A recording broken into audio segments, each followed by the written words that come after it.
Okey, maksud teks SB ni adalah buang manusia, gantikan dengan kemanusiaan. Sebab apa? Hati ni adalah wadah. Wadah yakni tempat. Tempat perebutan di antara benda baik dan benda buruk. Tempat perebutan antara bisikan-bisikan daripada Allah melalui malaikat ataupun bisikan-bisikan syaitan pada diri kita. Jadi hati kita ni kalau kita masukkan makhluk, termasuklah manusia lah kan. Tak kira lah suami isteri kita ke mak ayah kita, kasih kita pun siapa sekalipun ataupun harta benda. Apabila kita masukkan dengan sesuatu selain Allah, maka dia menjadi pintu-pintu setan untuk masuk ke dalam diri kita dan untuk rosakkan hati kita. Jadi sebab tu hati ni kita kena buang manusia, kena buang makhluk, kena buang semua makhluk dalam diri kita, kena kosongkan dan kena masukkan Allah. Minyak dan air mana ada bercampur. Minyak dan air tu dia ada sempadan dia. Macam juga benda hak dan batil, dia tidak bercampur. Jadi hati ini perlu dikosongkan daripada selain Allah. Bila dah kosong baru Allah nak duduk. Bukanlah kata Allah datang bertenggek masuk dalam hati kita. Tak. Maksudnya kecintaan pada Allah Subhanahu Wa Taala tu, nur daripada Allah Subhanahu Wa Taala tu, benda-benda kebenaran apa sekalipun, dia cuma masuk bila hati kita kosong selain daripada Allah. Maksud tak ada dunia dalam hati kita. Jadi cara je memang kita kena bermujahadah lah. Yang dalam kita duduk bersangka baik tu, kita kena buang dunia. Minta Allah tolong. Memang tak ada siapa yang akan tolong dan boleh tolong kita. Dan sebaik-baik penolong adalah Allah Subhanahu Wa Taala. Maka merayulah Allah. Di awal perjalanan SB dulu, SB selalu baca doa ni. Doa minta ingat daripada Allah kan. Minta Allahumma inni ala zikrika wa syukrika wa husni ibadatik. SB minta dengan Allah.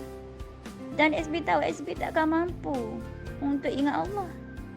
Jadi SB minta keajaiban daripada Allah Subhanahu Wa Taala agar SB mampu untuk ingat Allah. SB minta dengan doa yang pernah dibaca diamal oleh seorang panglima perang. Doa tu adalah ya badik al-ajaibi bil khair ya badik. Maksudnya wahai pencipta keajaiban, kurniakanlah aku keajaiban. Masa SB minta tu, dalam hati SB cakap, ya Allah, aku nak keajaiban supaya aku boleh ingat Engkau. Supaya aku boleh rasa menikmati macam mana aku boleh memasukkan Engkau dalam hatiku. Supaya aku boleh mencintai Engkau. SB bercakap je dengan Allah Ta'ala.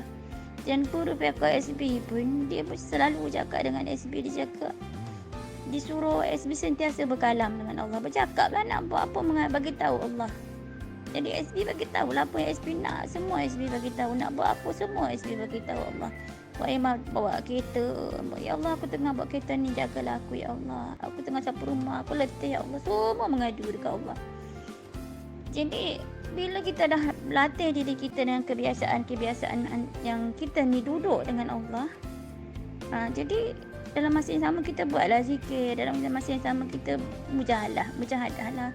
Dalam masa yang sama kita bersuluk lah. Dalam masa yang sama kita buatlah apa-apa perlu, amal ma'ruf nahi munkar pada diri kita, dan mengasingkan diri kita daripada benda-benda yang tak perlu.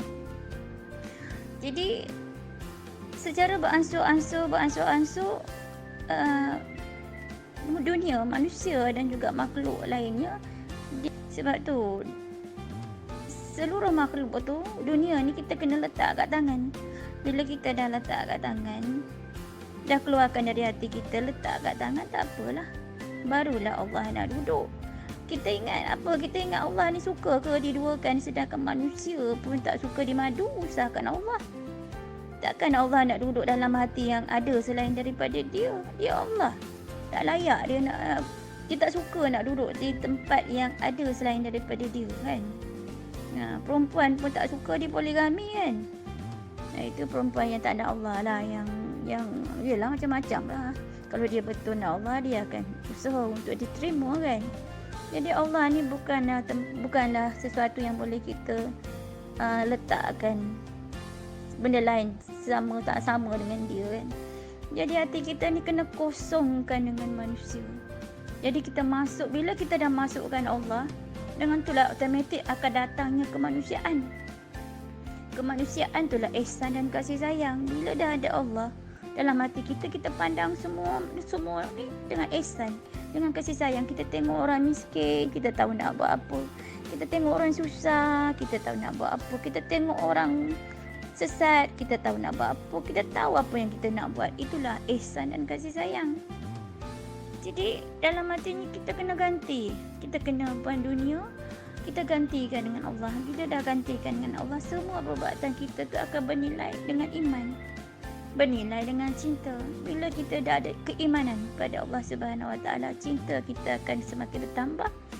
Bila kita dah jadikan Allah sebagai satu-satunya tujuan kita dan betul-betul duduk padat dalam hati kita, maka datanglah taat. Tak ada cinta, kita tak boleh nak taat Allah. Tak ada iman pun kita tak boleh nak taat Allah. Jadi perlunya kita sampai kepada marhabatillah tu. Perlu sampai kepada makam marhabah tu. Nak sampai kepada tu, kita kena tempuh step by step dulu lah. Awal penyucian, pertengahan kita sampai kepada sifat-sifat mutmainnah kan, nafsu mutmainnah, sehingga kita sampai kepada nafsu ketuhanan kan, nafsu kamilan kan. Jadi benda-benda yang macam itulah yang nak kita upkan dalam diri kita. Memang semua ni ambil masa, bercakap mudah, nak buat tu macam-macam. Kita dibasuh dulu untuk kita sampai kepada makam bodoh tu kan.